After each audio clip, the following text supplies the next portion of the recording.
क्या कभी सोचा है कि हमारे पूर्वज जब कोई घर बनाते थे तो वो सिर्फ ईंट और पत्थर ही क्यों नहीं गिनते थे? क्यों उनकी नजरें हमेशा आसमान में तारों, ग्रहों और जमीन पर दिशाओं पर टिकी रहती थी? क्या ये सब सिर्फ एक अंधविश्वास था या इसके पीछे छुपा था कोई बहुत गहरा विज्ञान? जरा सोचिए, क्यों हर मंदिर, हर घर और यहाँ तक कि एक कुएं की खुदाई से पहले भी शुभ मुहूर्त देखा जाता था? असल में उनके लिए वास्तु सिर्फ एक बिल्डिंग बनाने का तरीका नहीं था, ये तो जीवन और ब्रह्मांड के बीच संतुलन बनाने का विज्ञान था। तो चलिए आज हम इसी प्राचीन ज्ञान के संगम में उतरते हैं, जहां विज्ञान और आस्था एक दूसरे का हाथ थामे चलते हैं। देखिए, वास्तुशास्त्र हमारे संस्कृति का एक अद्भुत विज्ञान है, इसमें कोई शक नहीं। लेकिन ये अधूरा है ज्योतिष शास्त्र के बिना। इसे ऐसे समझिए, वास्तु है स्पेस का विज्ञान, यानी ये बताता है कि कोई चीज कहाँ बनानी है, और ज्योतिष है टाइम का विज्ञान, ये बताता है कि उसे कब बनाना है। जब समय यानी काल और स्थान यानी दिशा दोनों का सही मिलन होता है, तभी कोई भी काम असल में सफल और पवित्र बनता है। तो इस सफर में हम इन्हीं स्तंभों को एक एक करके जानेंगे। हम समय और दिशा के विज्ञान से शुरू करेंगे, फिर शुभ मुहूर्त के रहस्य को समझेंगे, दिशाओं में बहती ऊर्जा को महसूस करेंगे, वास्तु के विशाल दायरे और भूमि परीक्षा की वैज्ञानिकता को जानेंगे, और आखिर में पहुंचेंगे इसके सबसे बड़े लक्ष्य तक, जो है अपने भाग्य का निर्माण करना। ठीक है, तो चलिए पहले स्तंभ की बात करते हैं, शुभ मुहूर्त। हम सबने अपने बड़ों से सुना है ना, कि कोई भी काम सही समय पर शुरू करना चाहिए। वास्तु और ज्योतिष में ये सिर्फ एक कहावत नहीं है, ये एक पूरा का पूरा विज्ञान है। और किसी भी शुभ काम की तरह एक भवन का निर्माण शुरू करने के लिए भी सही समय को सबसे ज्यादा जरूरी माना गया है। तो आखिर ये मुहूर्त है क्या? देखिए, ये घड़ी का कोई आम समय नहीं है, बिल्कुल नहीं। मुहूर्त का असली मतलब है वो एक खास पल, जब ग्रहों की ऊर्जा, प्रकृति की अपनी शक्ति और इंसान की कोशिश, ये तीनों चीजें एक सीध में आ जाएं, एक परफेक्ट हार्मनी में। ये वो जादुई बिंदु है जहां पूरा ब्रह्मांड आपकी सफलता के लिए आपके साथ खड़ा होता है। और इस एकदम सटीक पल को ढूंढा कैसे जाता है, इसका जवाब देता है ज्योतिष शास्त्र। और इसका आधार है पंचांग के 5 अंग: तिथि, वार, नक्षत्र, योग और करण। सोचकर देखिए, जैसे अलग अलग मसाले मिलकर एक लजीज डिश बनाते हैं, वैसे ही ये पांचों तत्व मिलकर समय की क्वालिटी, उसका फ्लेवर तय करते हैं। चलिए इन्हें एक एक करके समझते हैं। सबसे पहले आती है तिथि, यानी लूनर डे। हर तिथि का अपना एक अलग स्वभाव होता है, एक अलग मिजाज। जैसे भवन निर्माण या गृह प्रवेश जैसे कामों के लिए द्वितीया, पंचमी, सप्तमी और दशमी जैसी तिथियां बेस्ट मानी जाती हैं। क्यों? क्योंकि इनमें एक रचनात्मक ऊर्जा, एक क्रिएटिव एनर्जी होती है। इसी तरह नक्षत्र, यानी आसमान में तारों की पोजीशन, निर्माण के लिए रोहिणी, मृगशिरा, उत्तरा फाल्गुनी, हस्त और चित्र जैसे नक्षत्रों को बहुत शुभ माना जाता है। कहते हैं कि इन नक्षत्रों में शुरू किया गया काम स्थायी और फलदायी होता है, बिल्कुल वैसे ही जैसे एक मजबूत बीज से एक विशाल पेड़ उगता है। अब आते हैं वार पर, यानी हफ्ते का दिनों पर। हर दिन का एक रूलिंग प्लैनेट होता है और उसकी अपनी एक खास एनर्जी होती है। जैसे सोमवार चांद का दिन है, शांति और सुंदरता का। गुरुवार बृहस्पति का दिन है, ज्ञान और समृद्धि का। अब क्योंकि एक भवन जमीन पर बनता है, इसलिए भूमि और ऊर्जा का ग्रह मंगल और स्थिरता और लंबी आयु का ग्रह शनि, इन दोनों के दिन यानी मंगलवार और शनिवार निर्माण के लिए सबसे शुभ माने जाते हैं। मंगलवार नींव में ऊर्जा भरता है और शनिवार उसे लंबी उम्र देता है। और आखिर में है योग और करण। इन्हें आप समय के सटल एलिमेंट्स या टाइम का डीएनए समझ सकते हैं। ये इतने सूक्ष्म हैं कि यही तय करते हैं कि आपके काम का नतीजा परमानेंट होगा या टेम्पररी। अगर योग और करण शुभ हैं तो उस काम का फल लंबे समय तक अच्छा मिलता है। तो समय का विज्ञान तो हमने समझ लिया, लेकिन कहानी यहाँ खत्म नहीं होती। अब हम चलते हैं अपने दूसरे स्तंभ की तरफ, दिशा की ऊर्जा।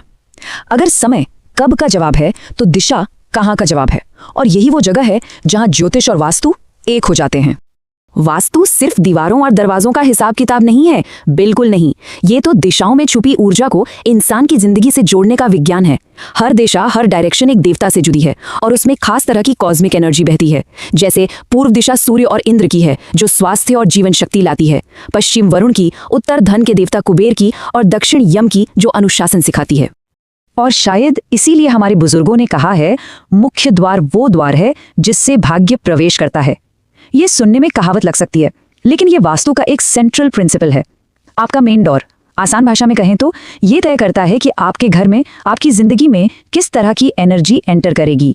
इसे थोड़ा और आसान करते हैं। मान लीजिए घर का मुख्य दरवाजा पूर्व दिशा में है, तो सुबह सूरज की पहली ताज़ा किरणें सीधे आपके घर में आएंगी, जो अपने साथ सेहत और पॉजिटिविटी लाती हैं।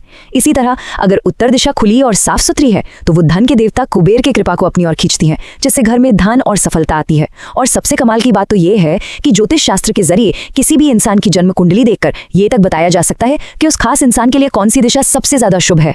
मतलब वास्तु कोई one size fits all formula नहीं है, ये एक बेहद पर्सनल साइंस है। लेकिन अगर आप ये सोच रहे हैं कि वास्तु सिर्फ घर बनाने तक ही सीमित था, तो रुकिए, ये तो बस शुरुआत है। हमारा तीसरा स्तंभ हमें दिखाता है कि वास्तु का दायरा कितना विशाल था। ये सिर्फ एक घर नहीं, बल्कि पूरी की पूरी सभ्यता को डिजाइन करने का ब्लूप्रिंट था। प्राचीन भारत में वास्तु का इस्तेमाल होता था। विशाल राजमहलों में, शहरों और गांवों की पूरी प्लानिंग में, पवित्र मंदिरों और यज्ञशालाओं में। इतना ही नहीं, कुएं, तालाब, बगीचे, रथ, सभागृह और तो और मूर्तियों को स्थापित करने और उनकी मरम्मत करने में भी। हर चीज छोटी से छोटी और बड़ी से बड़ी ब्रह्मांड के नियमों के अनुसार बनाई जाती थी, सही समय और सही दिशा देखकर। तो अब हम आते हैं अपने चौथे स्तंभ पर। ये बहुत ही प्रैक्टिकल और साइंटिफिक है। भू परीक्षा यानी साइट टेस्ट। कोई भी निर्माण शुरू करने से पहले जमीन की जांच, आप इसे एक तरह से जमीन का हेल्थ चेकअप भी कह सकते हैं। और ये टेस्ट बहुत ही मेथोडिकल था। इसमें 4 गुण देखे जाते थे। गंध यानी उस जमीन की महक जो मीठी होनी चाहिए। रंग यानी कलर जो हल्का होना चाहिए।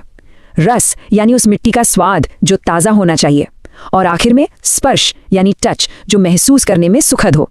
अगर ये चारों गुण मौजूद हैं तो उस जमीन को जीवंत माना जाता था, एक ऐसी जमीन जो जीवन और समृद्धि देती है। इसके अलावा एक और चीज थी जिसका बहुत महत्व था, और वो है गणित यानी ज्योमेट्री। हर दीवार, हर खंबा, हर कोना, सबका एक आयाम, एक रेशियो, एक परफेक्ट मेजरमेंट होता था। और ये सिर्फ खूबसूरती के लिए नहीं था, नहीं, ये उस ढांचे को स्थिरता देता था और उस जगह की ऊर्जा को संतुलित करता था। बिल्कुल वैसे ही जैसे संगीत में सही सुरों का अनुपात ही उसे मधुर बनाता है। तो हमने समय को समझा, दिशाओं की ऊर्जा को जाना, जमीन को परखा। लेकिन इन सब का असली मकसद क्या था? क्या वास्तु का असली गोल सिर्फ एक सुंदर, मजबूत घर बनाना था? जवाब है नहीं। वास्तुशास्त्र का असली गहरा लक्ष्य था एक संतुलित समाज का निर्माण करना, एक शांत मन का निर्माण करना और ऐसी समृद्धि लाना जो पीढ़ियों तक चले। ये इंसान को उसके आसपास के माहौल, प्रकृति और पूरे ब्रह्मांड के साथ एक हार्मनी में लाने का जरिया है। एक ऐसी स्थिति जहां आपका घर आपकी आत्मा का आईना बन जाता है। तो आखिर में बात इतनी सी है, जब ज्योतिष सही समय बताता है और वास्तु सही स्थान दिखाता है, तभी इंसान का बनाया हुआ हर निर्माण दिव्यता से भर जाता है। जैसे शरीर और आत्मा, वैसे ही दिशा और समय, ये दोनों मिलकर जीवन का संतुलन बनाते हैं। और यही इस पूरे ज्ञान का सार है, क्योंकि वास्तु सिर्फ एक ढांचा बनाना नहीं है, ये अपना भाग्य बनाना है।